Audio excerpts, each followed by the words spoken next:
Hi guys, thanks for tuning in to another video episode on ForgottenWeapons.com.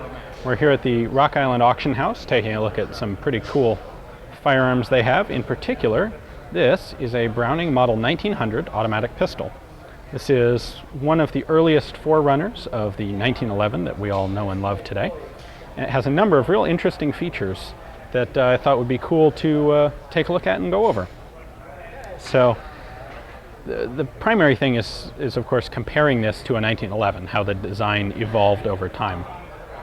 To start with, the very early versions of the pistol like this were actually in .38 caliber, the .38 ACP cartridge. Not the same as .38 Super, a little bit weaker, as that was kind of the hot cartridge at the time. And of course the US standard handgun round was a .38 as well, and so there were not just Colt, but a number of, or not just Browning, but a number of firearms designers looking to feed the US military market were using .38 caliber cartridges.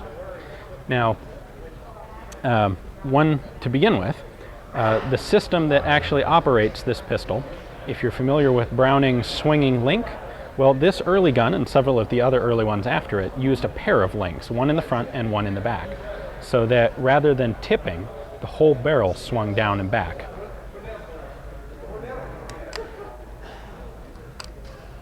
So you can see that on the muzzle, how the whole barrel comes up and forward.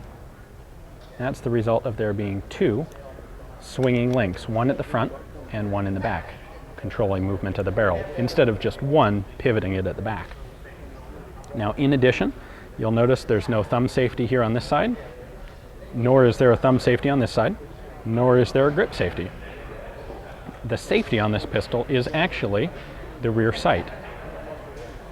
And what you can do is snap that down. It takes your sight mostly out of your field of view, and it doesn't prevent you from pulling the trigger. It doesn't prevent the hammer from falling, but what it does do is prevent the hammer, just by physically blocking it, from going far enough forward to ignite a cartridge. So if we don't have the safety on, flip the sight up. Now it functions as a sight, and the hammer can go all the way forward and fire. So you can see how far in that is. If I engage the safety, it still hits the firing pin, it just doesn't go far enough to actually detonate a cartridge. So some of these guns were actually trialed by US troops in the Philippines. They weren't entirely enthusiastic about them. They had some complaints. The grip is a bit small. The safety is obviously a bit finicky. And one other interesting feature, or lack of feature, you'll notice there's no slide stop. This pistol does not lock open on an empty magazine. So one of the complaints about the US troops who tested these, one of the complaints by the US troops who tested these, was that it required two hands to reload it, because you had to take the magazine out, put the mag in, and then while holding the gun, rack the slide.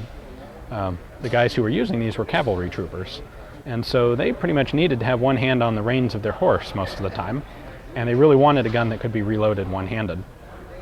So Browning did actually take a bunch of their complaints under advisement and went ahead and redesigned the pistol, and after this there was this of course is a 1900, there was later a 1902 and then a 1905, and then several more iterations of the design before it became the 1911. So this particular example was purchased and used by the US Navy.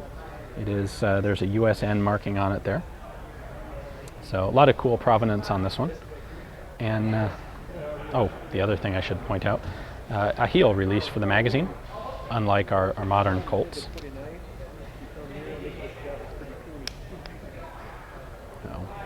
So a lot of the controls, in fact pretty much all the controls on Browning's famous pistol changed between his initial design here and the final 1911. So, hope you guys enjoyed it. We will see if we can get our hands on some more early Colts to show you and take some out shooting hopefully in the future. So tune back in to ForgottenWeapons.com for more neat automatic pistols.